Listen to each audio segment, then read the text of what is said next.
আচ্ছা, একজন মহিলা আসছে, ওনার কাছে হচ্ছে নগদ টাকা নেই। তো উনি চিন্তা করেছে যে আমার কাছে যেহেতু নগদ টাকা নেই, তাহলে আমি কি করতে পারি, আমার কানে একটি দুল আছে, আমি দুলটি খুলে দিয়ে দেবো।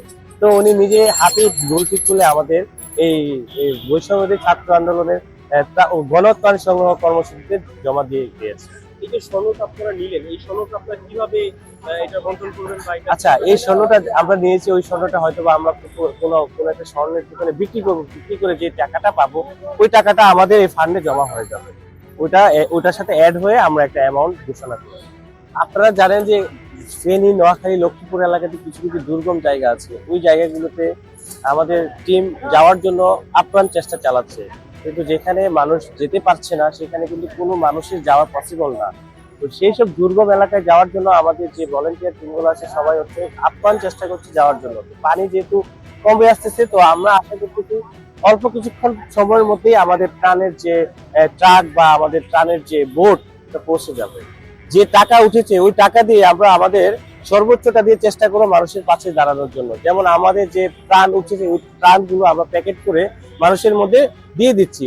তারপরে যে অবশিষ্ট থাকবে, ওই টাকা দিয়ে আমরা বিভিন্ন ধরনের ত্রাণ সামগ্রী ক্রয় করে সেগুলো হচ্ছে আমরা মানুষের মধ্যে প্যাকেটজাত করে পৌঁছে দেওয়ার চেষ্টা করব। প্রয়োজনে যে টাকা, এখনো পর্যন্ত আমরা 4 কোটি টাকা পেয়েছি নগদ।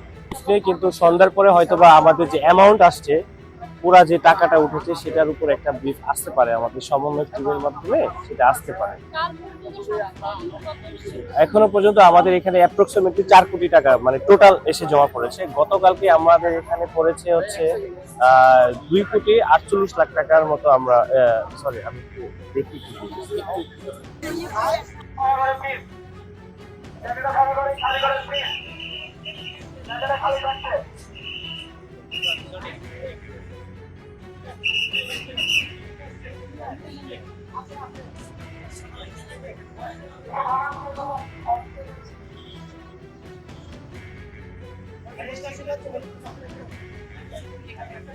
বড় ভাই